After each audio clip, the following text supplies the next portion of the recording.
Big Chris is... I was about to say Triple XL Chris, which recently new name. Might be a bit more famous than Moi Moi himself. There we go. Yeah, it's coming on. It's coming on. So we should talk a bit about YT, right? Because that's been the latest chapter of your life. I think you had a good friend who's been working for YT for a while. Was that the initial link in? Like, tell us a bit about how the YT gig came about.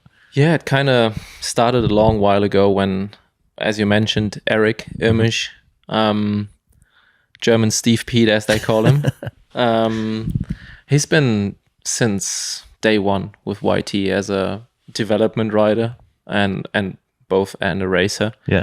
And we've been good friends for years because I met him through racing national Downhill Cups for sure. And so we've been always like riding together, training together when it was possible. And when I started racing enduro and all that, and I had that long-term relationship with Bowles, and I would hang out at his every now and then to like go ride because he has good riding around and good bike park and stuff. So we just hung out and joking, and he'd be like, oh, like it'd be sick to do some enduro stuff for YT and whatnot. And I'm like, yeah, it'd be so sick to be on a team together one day. And he'd be like, what, really? Like, you wouldn't go away from Bulls, would you? And I'm like, well, if the circumstances are right and it fits and with family and everything, why not? And then like that kind of started a little fire. But YT at the time was like, well, we don't want to sign just a one-man show. Mm-hmm. If we do enduro, we want to do it properly. So that kind of like turned it down at the time. Yeah. And I think it took like 2 years or whatever till YT really started that whole new mob program. And that's when they approached me directly and they were like, well, we're ready now. Like we want to start a program and we feel like you're fit for the program and everything. So that's when talks started happening. But yeah, the initial thing got started by my buddy. So I'm very grateful for that. And ever since like last year, part of the mob and super happy about it. Yeah. I'm guessing it was a no-brainer to say yes. Yeah.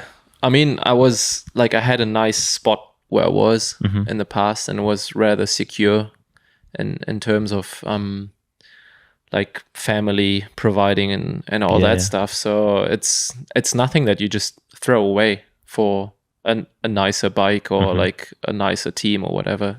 Like the whole frame needs to be fitting in my position. I'm not just a freestyle guy that like lives for himself in the van, or like there's more on the line that needs to be done. So but I communicated that when we started talking, and they were aware that they don't sign just me, but they sign a family. Yeah. And that's something that's really important to me, and it's really special, and that I feel honors the brand of YT, that they really support individuals. It's not just they picked me as an athlete because I might provide good points for an overall for the team, or I'm a good development rider or whatnot, but they really see individual persons and they want to highlight stories. So, and I asked that question straight away. That's pretty deep insight, but I asked the athlete manager, like, why are you signing a guy like me? Like, I'm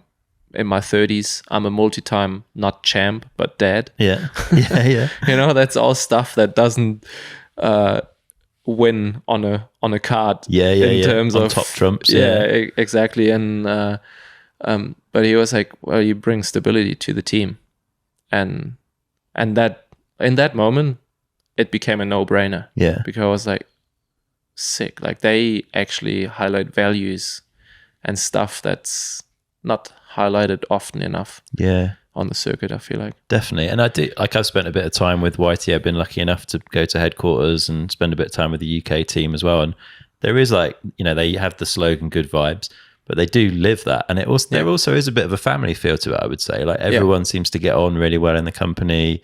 There's a lot of banter and like everyone feels pretty tight. Yeah. Does it feel like that on the team? I get the impression it's like that.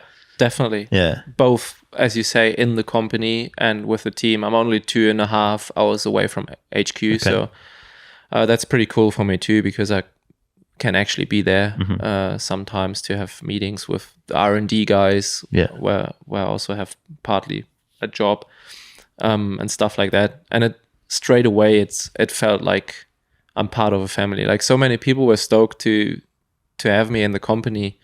I was actually surprised, like overwhelmed by that, because I didn't see that coming. I was like, most people would probably not even know me, because former sponsors, it was like a massive ship, you know, the whole thing, and some people wouldn't even knew what you're doing when you talk to them. YT is pretty small here. I don't think people realize how few people there are involved, really. Like, it's not a massive company. And you feel the passion everyone brings. Yeah. It's like, I don't think there's anyone who just needed a job, you know? Everyone's there because they love what they do, and they're passionate for it, and you feel that whole vibe within the company. So that's amazing, and I really enjoy that. And that obviously passes on to the team, and that's a core identity to the team, because the company essentially, or like the brand, wants that within a team. It's not just about results and performance. Like, athletes worry about that enough themselves. Like, you don't need to add pressure to that, but it's about really have good times. It sounds a bit bashed, but it is. Like, it really is about having good times and transport that to people. Yeah. Definitely. And you're on a team with a good crew, so Casper Woolley and Jack Moir, and yourself on the enduro squad. And I mean, Jack is arguably the most famous enduro rider on the planet at the moment, I would say. Like, Moi Moi TV has taken an already well-loved character and kind of elevated him in the fans' eyes, I think. And obviously you featured heavily on that over the last couple of seasons. Big Chris is... I was about to say Triple XL Chris, recently new name. Might be a bit more famous than Moi Moi himself. There we go. Yeah, it's coming on. It's coming on. But how has that been as an experience? Because like you say, you've gone... I mean, Bulls were not, like, I guess, pushing you in the limelight in the same way that YT have the ability to do. You were probably a lot more under the radar then than you are now. And then add Moi Moi TV on the top of that, and you've sort of become a superstar of the enduro scene, like almost overnight. Yeah. How's that been? It's natural. To be honest. It felt really natural. And I told Jack as well, like, if he was one of those like vloggers or YouTubers who like, oh, we need to do something for the vlog to be funny, or what, like this setup show. I'd not be keen to be Big Chris on there. But it's honestly, if the camera is down, it's the same. Like, and first of all, we get along so well, and I'm super grateful for that, because it's not for granted. Like, some people you just don't gel with, and I try to get along with most people really well, but you can't like force it sometimes. And everyone on the team is really like just getting along really nice, and it's good friendships who develop, and we really like each other. And especially with Jack having such a tough year last year as well, and then re-injuring his wrist a little bit this season and stuff like that. So we've gone through stuff in a way, and that bonds you, and it became a really good friendship. And also on the vlog, it just like, it's natural, you know, like we talk the same amount of nonsense when the camera is down, and maybe sometimes more than on the vlog, to be honest. But we also have like good chats, like deep chats about life and stuff that's going on. So that's really cool, and I really enjoy that. And the whole like Moi Moi TV thing, it just like felt natural to be on there, and I kind of enjoy that. It's fun, and it's a beautiful way to make the sport more accessible to fans and give insights. And I feel like that's almost one of the channels to experience enduro racing. Yeah, 100%.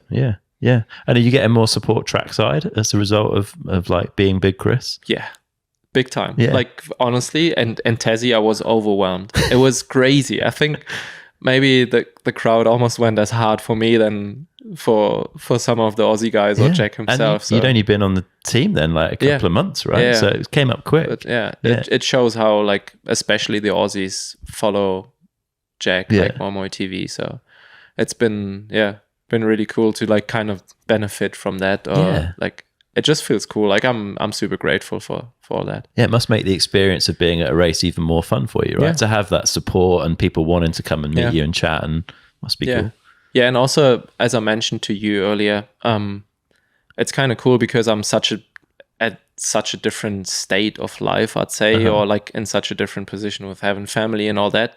But it turns out that most people who watch the vlog are family people, all kids, and so many parents and dads, and like people reached out to me and they like love the character on there, which is, it's nothing is made up there, you know, like we That do our is you funny guys. things every now and then, but it's like I try to be honest and real on there, and it is real, like everything that's on there, which is super important to me.